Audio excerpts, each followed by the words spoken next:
এবার মাতৃ অনুধ্যানে আমরা আলোচনা করছি সর্বস্তরের মানুষের প্রতি সারদা দেবীর অপরিসীম ভালোবাসা এবং সহানুভূতি।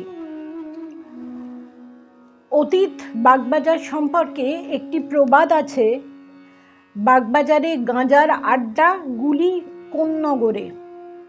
বাগবাজার সহ সমগ্র কলকাতায় বহু মানুষ বিভিন্ন ধরনের নেশায় অভ্যস্ত ছিল, বিভিন্ন রচনায় সেই পরিচয় মেলে। আমরা পদ্মবিনোদের কথা তো জানি। দেবেন্দ্রনাথ গাঙ্গুলির ডায়েরি থেকে আরও দুজন মাতালের কাহিনী জানতে পারা যায়। দেবেন্দ্রনাথ গাঙ্গুলি, যিনি মায়ের বাড়িতে থেকে কলেজে পড়তেন, তিনি লিখছেন, রাত বেশি হয়নি, 11টা কি 12টা, সামনে পরীক্ষা, সেই কারণে তখনও বই খুলে বসে আছি। হঠাৎ নিচ থেকে ডাক এলো, দেবেন। মহারাজ জানতেন সামনে পরীক্ষা, সেই কারণে আমার বিছানায় যেতে একটু রাত হয়। আমি নিচে যেতেই মহারাজ বললেন,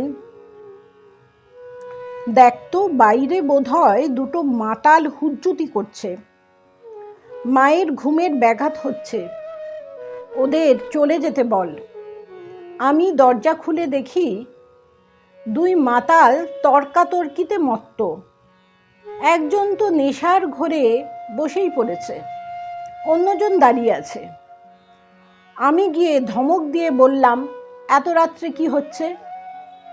যে বসে পড়েছিল সে আমাকে দেখে বলল, পেন্নাম বাবু, দেখুন না, আমি মাকে পেন্নাম করব বলে বসেছি, ও বলছে, এই মাতাল, এখানে মাতলামও করিস না। বলুন, আমি কি মাতাল? আমি ওদের উভয়কে সান্ত্বনা দিয়ে বললাম, না না, তোমরা মাতাল হতে যাবে কেন? তোমরা ভালো মানুষ, এখন রাত হয়েছে, ওপরে মা ঘুমোচ্ছেন, সাবধানে বাড়ি যাও। যে বসে পড়েছিল তাকে হাত ধরে তুলে দিলাম। তারপর দুজনেই টলতে টলতে গঙ্গার দিকে চলে গেল। দ্বিতীয় ঘটনাটি এই রকম। এক গাঁজাখোরের ঘটনা মায়ের মুখেই শুনেছিলাম। মাই বলেছিলেন স্বয়ং, বাবা, আমি এখানে অনেক কিছু দেখেছি, দক্ষিণেশ্বরেও দেখেছিলাম। একবার বর্ষাকালে বিকেলের দিকে হঠাৎ আকাশটা কালো হয়ে এলো, ঝিমঝিম বৃষ্টি পড়ছে। আমি বারান্দা থেকে দূরে দেখতে পেলাম যে একটা লোক বৃষ্টিতে ভিজতে ভিজতে টলতে টলতে আসছে। বাড়ির কাছাকাছি আসতেই তার কোঁচার কাপড়টা খুলে গেল, আর ভিজে কাপড়টা তার পায়ে জড়িয়ে গেল। চলার অসুবিধা হচ্ছে। সে তখন বলছে, কে বাবা তুমি এই বাদল দিনে পায়ে পড়ে পেন্নাম করছো? তার কাপড় খুলে গিয়ে পায়ে জড়িয়ে গেছে, আর সে মনে করছে বুঝি কেউ তাকে প্রণাম করছে। সে বলছে, কে বাবা তুমি এই বাদল দিনে পায়ে পড়ে পেন্নাম করছো? ছাড়ো বাবা, ছাড়ো, আমি পেন্নাম নিয়েছি। এদিকে কাপড় তো পায়ে জড়িয়ে। সে চলতে না পেরে বলল, তবে আমি এখানেই শুই। বলেই ধপাস করে রাস্তায় বসে পড়ল। মায়ের তো মন, স্নেহে তিনি বিগলিত হলেন। তিনি বলছেন, আমি আবার গণেনকে ডেকে বলি যে বাড়ির সামনে একজন বসে জলে ভিজছে, শরীর খারাপ করবে, ওকে বাড়ি পাঠিয়ে দাও। গণেন ছাতা নিয়ে তার কাছে যায়, তার কাপড় ঠিক করে তাকে বাড়ি পাঠায়। ফিরে এসে গণেন বলল, মা, ওর গাঁজার মাত্রাটা আজ বেশি হয়ে গেছে।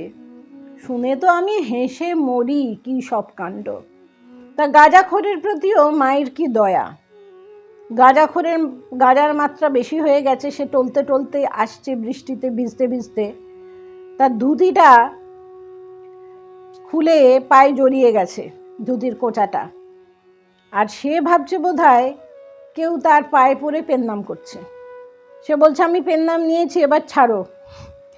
কিন্তু তাতে তো কোনো কাজ হলো না। তখন সে বলল, চলতে পারছে না, যে আমি এখানেই শুয়ে পড়ি। তখন মা জননী আবার গণেন মহারাজকে ডেকে পাঠালেন। সে তার ধুতির কোচা টোচা ঠিক করে দিয়ে ছাতা নিয়ে তাকে বাড়িতে পৌঁছে দিয়ে এলেন। এই রকমই মায়ের ব্যবহার ছিল সবার প্রতি। তিনি ভিক্ষুকের মা, পাগলের মা, তেমনি মাতালের মা, গাঁজাখোরেরও মা। পরের পর্বে আমরা আবার আলোচনা করব। নমস্কার।